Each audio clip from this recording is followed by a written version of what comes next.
Dubai gold and diamonds, pride of generations, Perinthalmanna, Pattambi, Valanchery, Ramanattukara. Angadipuram railway സ്റ്റേഷനിലെ തെരുവുനായ ശല്യത്തിന് പരിഹാരം ഉടൻ കാണണമെന്നാവശ്യപ്പെട്ട് വെൽഫെയർ പാർട്ടി അങ്ങാടിപ്പുറം ഗ്രാമപഞ്ചായത്ത് സെക്രട്ടറിക്ക് നിവേദനം നൽകി. അങ്ങാടിപ്പുറം റെയിൽവേ സ്റ്റേഷനിലും പരിസര പ്രദേശങ്ങളിലും രൂക്ഷമായ തെരുവുനായ ശല്യം കാരണം യാത്രക്കാർ വളരെയധികം പ്രയാസങ്ങൾ നേരിട്ടുകൊണ്ടിരിക്കുകയാണ്.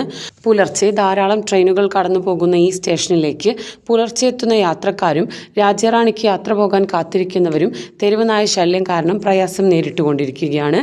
കേരള പഞ്ചായത്തി രാജ് ആക്ട് 1994 പ്രകാരം പൊതുസുരക്ഷ ഉറപ്പുവരുത്തേണ്ട ഭരണഘടനാപരമായ ബാധ്യത പഞ്ചായത്തിനുണ്ടെന്നും തെരുവുനായകളെ പിടികൂടി ABC റൂൾ 2001 പ്രകാരം തെരുവുനായ ശല്യം പരിഹരിക്കാൻ അടിയന്തരമായി ഇടപെടൽ പഞ്ചായത്തിന്റെ ഭാഗത്തു നിന്നുണ്ടാകണമെന്നും welfare party Angadippuram panchayat committee president Syed Ali Valambur, vice president Zakir Aripra തുടങ്ങിയവർ അങ്ങാടിപ്പുറം ഗ്രാമപഞ്ചായത്ത് സെക്രട്ടറിക്ക് നൽകിയ നിവേദനത്തിലൂടെ ആവശ്യപ്പെട്ടു.